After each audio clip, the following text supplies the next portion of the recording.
ネットにはびこる神絵師たちのたわごとを盲信するあまり、仕事もしていないくせにイラストレーターになったつもりでいる病気の諸君、こんにちは。伝説のイラストレーター、ライドレックスです。今回はクリエイターを目指す若者に対して、説教を行う動画である。クリエイターの中でも特に、自称イラストレーターを名乗る若者たちに対しての説教である。お前らは現場を知らないのである。それを自覚せよという内容である。なぜ、イラストレーターになりたいのか、イラストレーターの仕事の内容を知っているのか、イラストレーターになるための作品を作って努力しているのか、それを問いたい。おそらくどの質問にも答えられないはずである。諸君はイラストというものが何なのかすら理解していないからである。イラストの定義から語ろうではあるまいか。イラストは英語である。正式にはイラストレーションという。日本語に翻訳すると、その意味は挿絵である。イラストレーターとは挿絵画家のことである。イラストとは、まず主体となる何か他の商品またはサービスがあり、それを説明するための絵のことである。イラストは主体ではなく、脇役だから、飾るための商品が必要なのである。わかりやすい例を言うと、ゲームソフトにおけるイラストは、ゲームソフトという商品の内容を説明したり飾ったりする絵であり、お菓子のパッケージイラストは、お菓子を宣伝したり説明するための絵である。本の表紙や挿絵は、本の内容を説明したり飾るための絵である。このように主体になる商品。この場合ゲームソフトとか、お菓子とか、本を装飾する絵であり、広告の絵なのである。商品の内容を説明する目的の絵なのである。それらの商品を作っている人たちから依頼されて、商品を説明するための絵を描いてくれと頼まれるのが、イラストレーターである。では、自称イラストレーターを名乗る子供たちは、誰かに頼まれて仕事をしているのだろうか。諸君が描いているのは何の商品を説明する絵だろうか。諸君が描いている絵はイラストではないのである。飾る商品が存在していない落書きである。イラストに対して、一枚絵というものがある。それを描く人のことを画家という。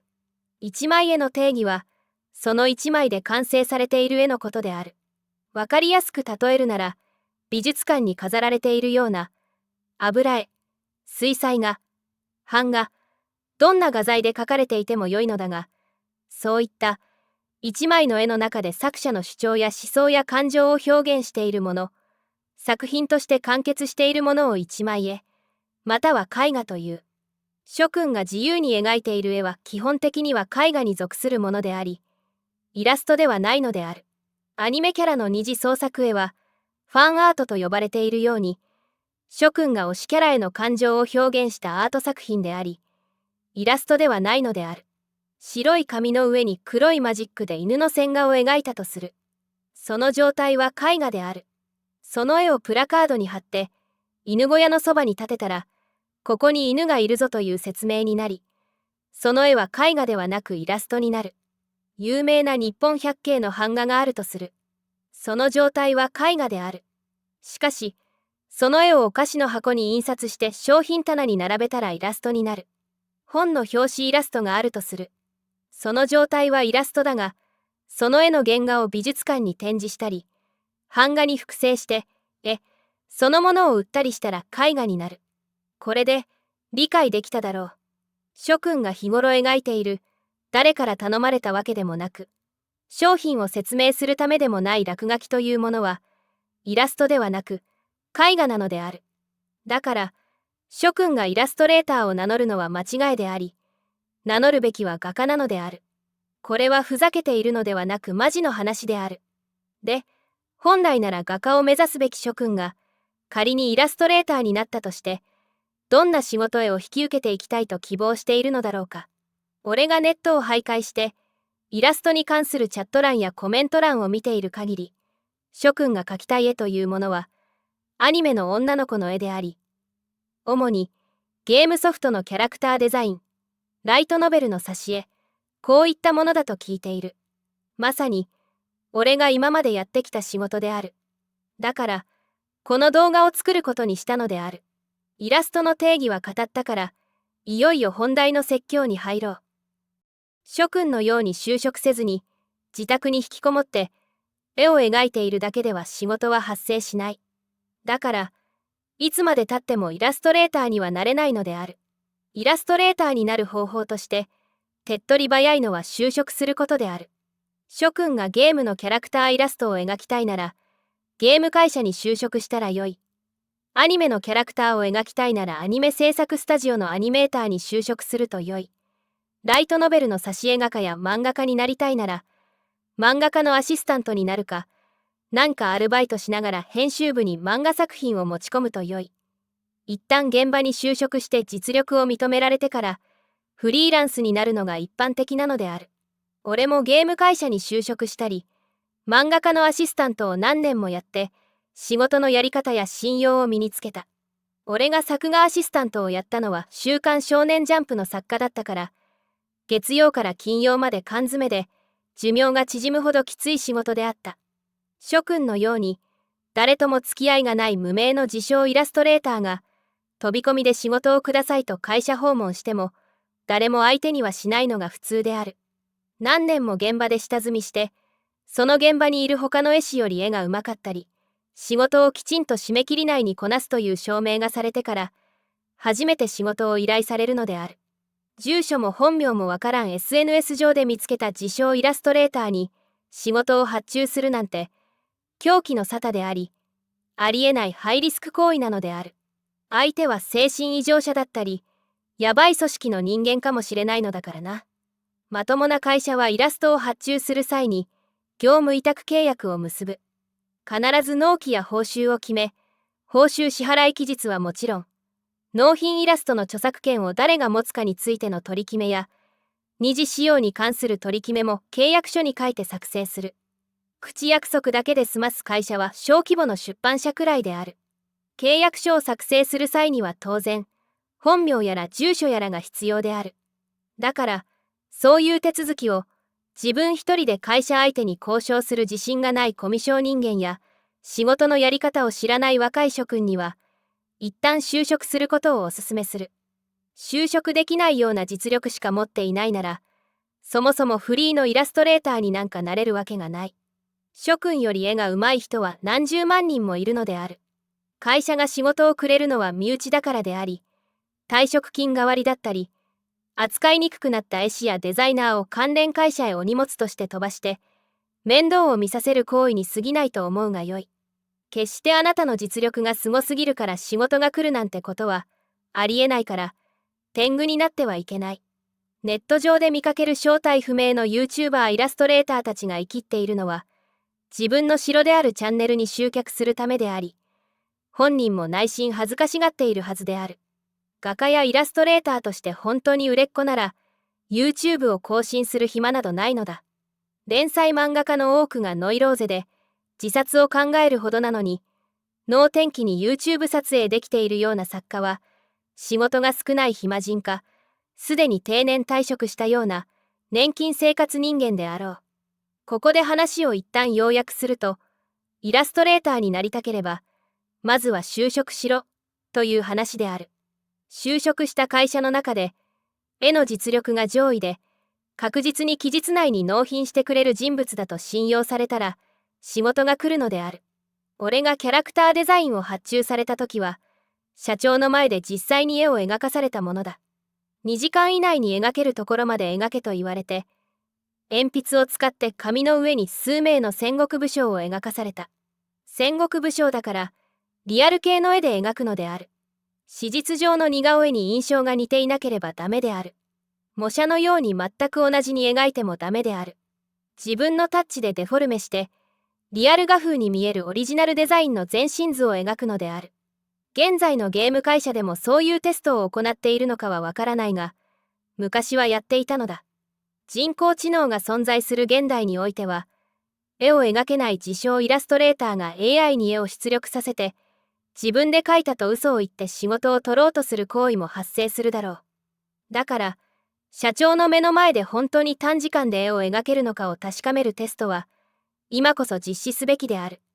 諸君がゲームキャラクターデザインをやりたいと思う理由は何であろうか。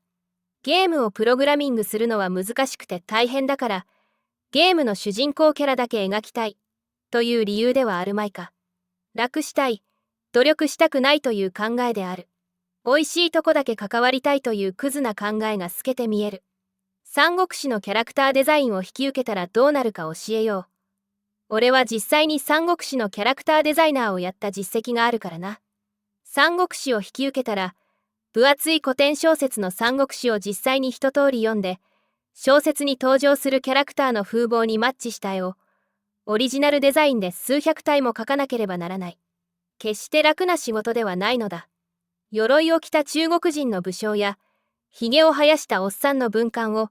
それぞれのキャラに見合った風貌で数百体も描かされるのである。三国志はマニアが多いから、キャラの顔つきが昔からの印象イメージと異なると苦情が殺到することもあり得るだろう。ライトノベルの挿絵についてはどうだろうか。やはり、小説を一冊書くには10万文字くらいの文章を書かないといけないし、漢字も書きたくないから、表紙の絵だけ描いてみたいというような甘い考えではあるまいか。なめるなよと言いたい。俺は連載小説の挿絵も長期連載したことがあるが、小説の挿絵を描くには、小説本文を読まなくてはならない。小説家と口論になることもある。